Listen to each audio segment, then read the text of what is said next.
He claims to have been raised in a modern Illuminati family that dates back to the 1700s. He says that, as a child, he was made to practice black magic and witchcraft. His name is Doc Marquis. My family goes back into the Illuminati all the way back to 1789. Of course, we have no way of either confirming or denying Doc's claims, but it is worth noting that he has acted as an expert on the occult for law enforcement and the FBI.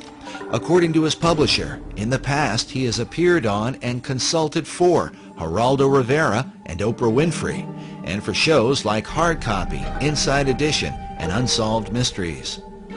Doc has been a Christian since 1979, but he says that part of his upbringing in a family that worshiped Lucifer was to be taught about the secret Illuminati symbols of the dollar bill, and that understanding them begins with the Rothschild dynasty. Meyer Amschel Rothschild had made a very interesting and profound statement. He said, "Allow me to control and issue the money of a nation, and I care not who writes its laws." And he was right. Meyer Amschel Rothschild is called the founding father of international finance. In 2005, Forbes magazine ranked him 7th on their list of the 20 most influential businessmen of all time. All this happened back in 1776, and this was during May 1st and shortly thereafter. The significance behind that is that on May 1st, 1776, Dr. Adam Weishaupt, who was a devout Jesuit priest, who was given the chair of the professorship of religious studies at Ingolstadt University, was approached by Meyer Amschel Bauer, who would later change his last name to Rothschild, along with 12 of his most financially influential friends. They knew Weishaupt at that particular time was not only a genius when it came to the occult world, but Weishaupt also had an axe to grind, because it was the Catholic Church that just recently defrocked him. He was no longer a Jesuit priest, and he was going to send a message to them, to the monarchies of Europe, and to all other people who would try to have their will over his. What Rothschild and Weishaupt came up with was a plan to destroy the old world system of government through monarchies and the church, and to set up a new world order in its place. This is said to be the great plan of all the secret societies. So what happened? Meyer Amschel Bauer approached Weishaupt and basically told him, "We know you've got the occult knowledge and genius to put it all together. We've got the money. You do it, we'll back it." Just to paraphrase what really happened. So in 1773, Weishaupt started creating what had never been created before. The idea of Illuminism had always been around, ever since the days of Babylon, with the co-founders of being that Nimrod and Semiramis. But no one had ever been able to actualize it. However, May 1st, 1776, the Order of the Illuminati had become a reality under the auspices of Dr. Adam Weishaupt. Now, like other nations, orders, countries and such, they have their two great seals. The Order of the Illuminati does. Those two seals can be found on the back of a $1 bill. People mistake those to be the two great seals of the United States of America. They are not. Those are the two seals of the Order of the Illuminati. And I'm going to explain it to you. In order to understand the seal itself, we have to first take a look at every single thing that composites it. We look at the first part of it on our left, which would be the truncated pyramid one. Above it is a 13-letter Latin expression that says Annuit Corpus, and directly underneath the base of the pyramid is a 3-word Latin expression, which is Novus Ordo Seclorum. If you were to look up the word, let's say work, in the English dictionary, you're going to find at least 50 different meanings for it. It is the same thing in Latin. Different words have different meanings. They have more than one meaning. The word seclorum, one of the definitive meanings is secular. Something that is secular is of the world. So it is proper, very proper, to translate the bottom as New World Order, the Novus Ordo Seclorum.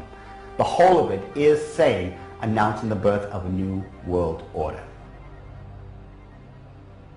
This would be Dr. Adam Weishaupt himself, the very first head of the Order of the Illuminati. It was Weishaupt who had himself come up with a 7-part plan to create what he called the Novus Ordo Seclorum, or the New World Order. This is the person responsible for it. The interesting thing about the front of the dollar bill is that there are 4 huge ones. There is one in every single corner. Now if we look at every single one of them, they each have an oval around it, except for the top right-hand one. Now if we look at this blow-up version of it, you will find there's no oval. This is a shield that is surrounding the one.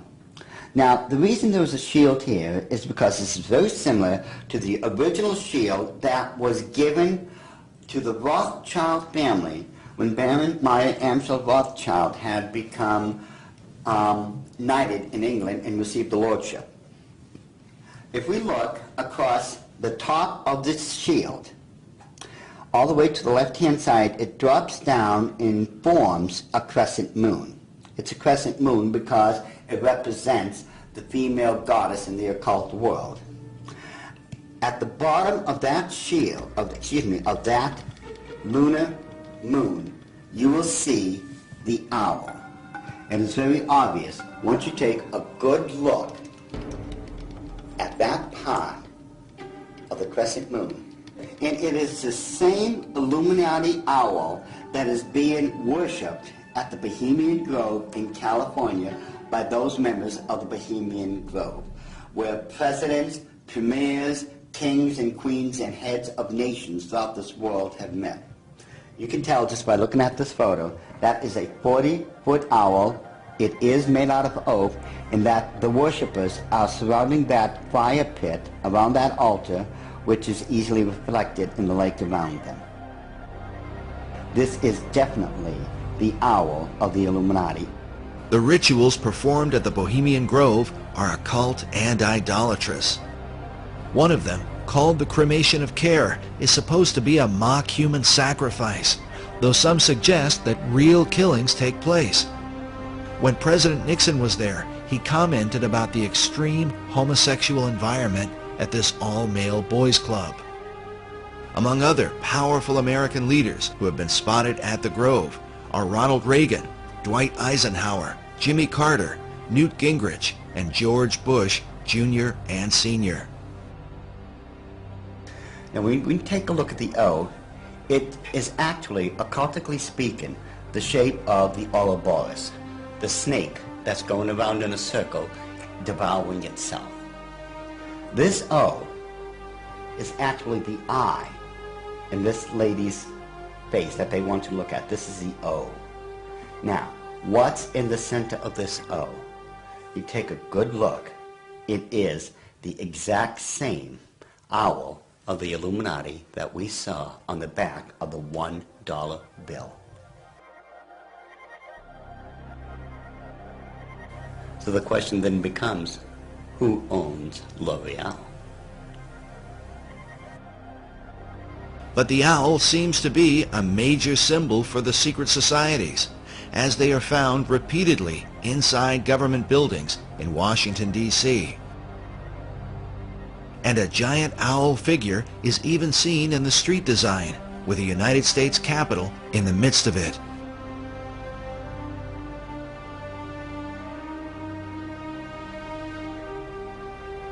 Now the Druids from the Gaelic means, Druid means men of oak. These people worshipped creation among other things, but their sacred symbol was the owl because The ancient god of magic and of the hunt was Pallas Athena. Her bird was the owl, and that owl represented wisdom. It always has.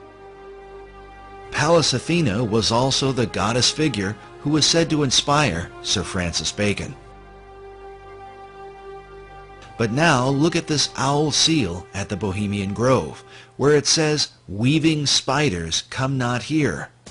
While the line is taken from Shakespeare's Midsummer Night's Dream, could this also be a veiled reference to what seems like a spiderweb design that forms the background of the dollar bill? Are there additional secrets hidden there? Now, I'm sure you've heard of a Rorschach smear, or the Rorschach ink blot test as created by Dr. Rorschach himself. You see the ink in the forefront and everything else is in the background. This way your subconscious mind is supposed to pick up on what's on the foreground, and you're supposed to be able to tell what you are subconsciously seeing. Notice how it's very busy. Lot of intersection diagonally lines. You can't make out what's there. But let's get rid of the background noise, get rid of all the diagonal lines that doesn't belong there, and let's reverse the principle of Rorschach and take what's in the background and bring it to the forefront and see what's there. Because once we do that, we find out it's quite obvious that there is another Illuminati owl, and that it is perched on something that looks like an arrow. That is what they don't want you to see. Once you see this owl here and compare it to the other one on the left-hand side of it, it becomes very obvious that this is an owl. You can now begin to distinguish beyond all that busy signals and such that they don't want you to look through. Yet, they place there in honor of their totem bird, the owl of wisdom, which is the totem bird because their god, Lucifer, was supposed to have been the wisest of all of God's creation. Wisdom of Lucifer, wisdom into the bird, wisdom into the word Illuminati. Therefore, the chain of wisdom is followed all the way through. All right, now, did they teach you this in the Illuminati? Yes.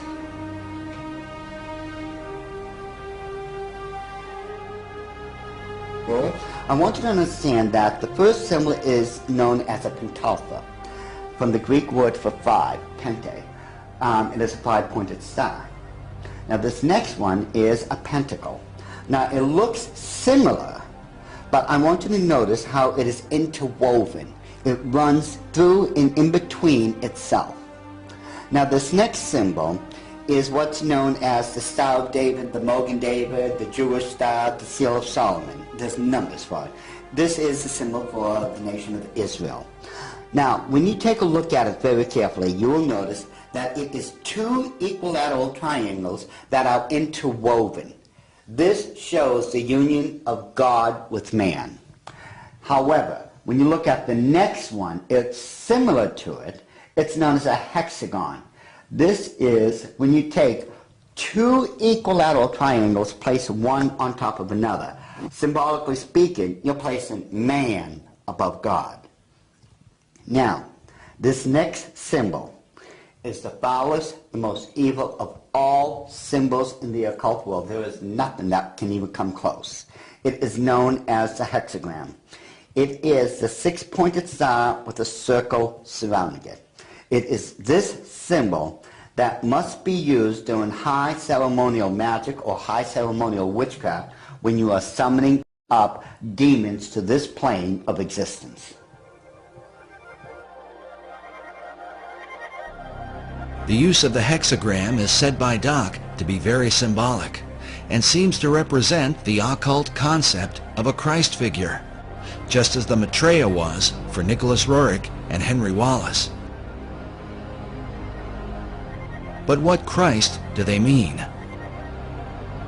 Doc believes the pattern of hexagrams in the design of the dollar bill provides the clue. If we take a look at the 13 stars directly above the head of the eagle and connect the dots, you will see where the very first hexagram is located. And if you notice that surrounding the hexagram is the 28 guidelines that make a circle. Now, inside every single point, the 6 points, is a star. There are 6 of them.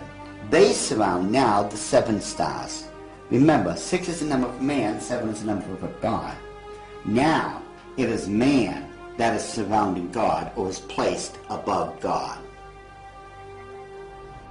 If what Doc is saying is true, this could represent the person the Bible calls the man of sin, who opposes and exalts himself above all that is called God or that is worshipped.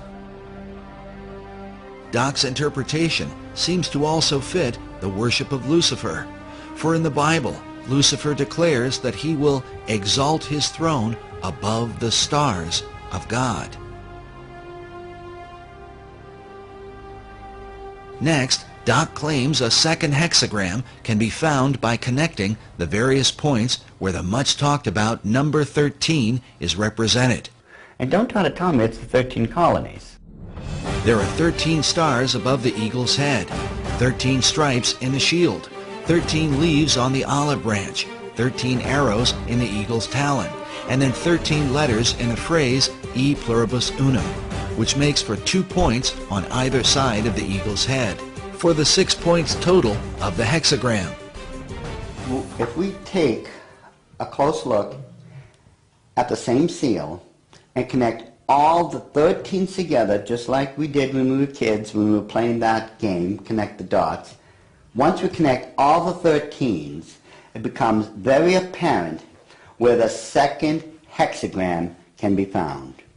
In this one, which is very obvious, already comes with a circle around it.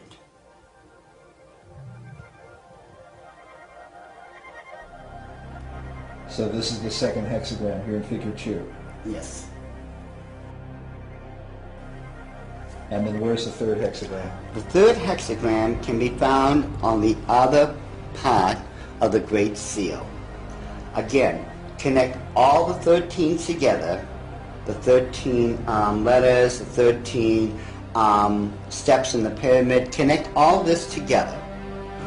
And you'll note with the circle that's already there, it forms the third hexagram.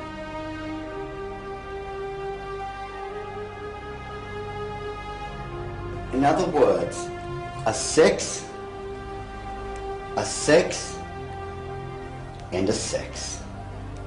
A 6, 6, 6. Doc has deciphered a code that, if there, would glorify Lucifer's Messiah, whom the Bible calls the Beast or Antichrist. In the book of Revelation, it reads, "Here is wisdom. Let him that hath understanding count the number of the beast, for it is the number of a man, and his number is 666."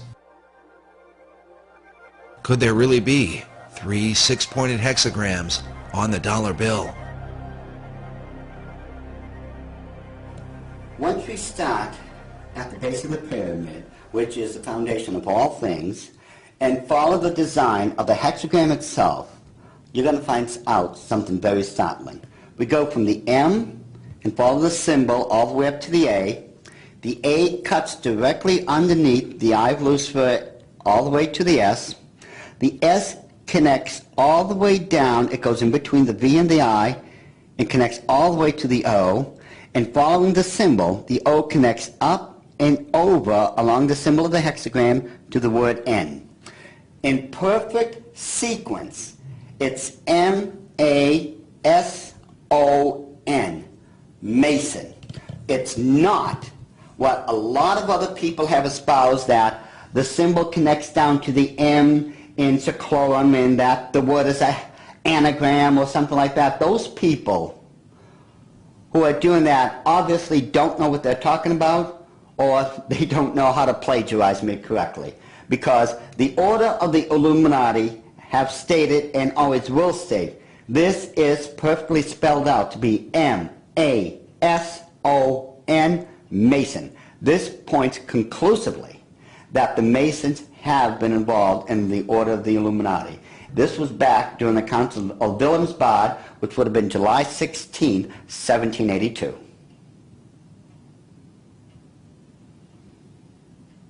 All right, so what are we seeing?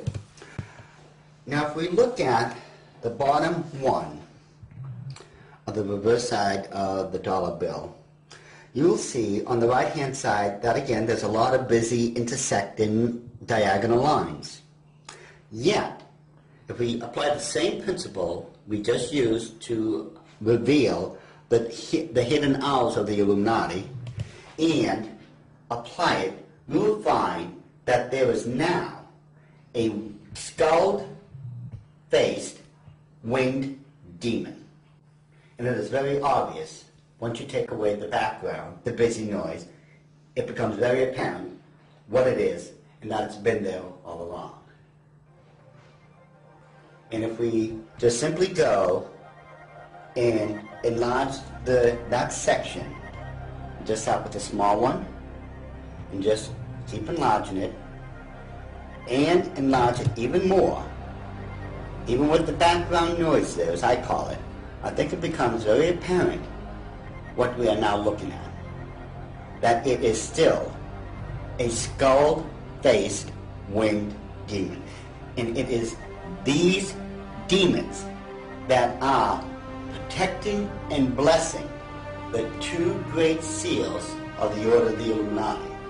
And it would make perfect sense that it had to be demons used to protect these seals, since I am convinced it was those same demons that handed them over to Thomas Jefferson when they first created them.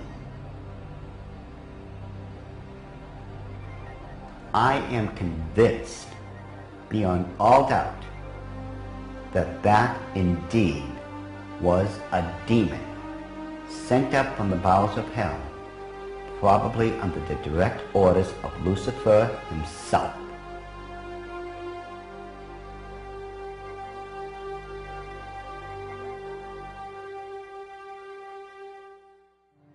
Doc Marquis makes it clear that he is no longer involved in the occult, and that since becoming a Christian, he has dedicated himself to warning others about the activities of the secret societies that worship Lucifer.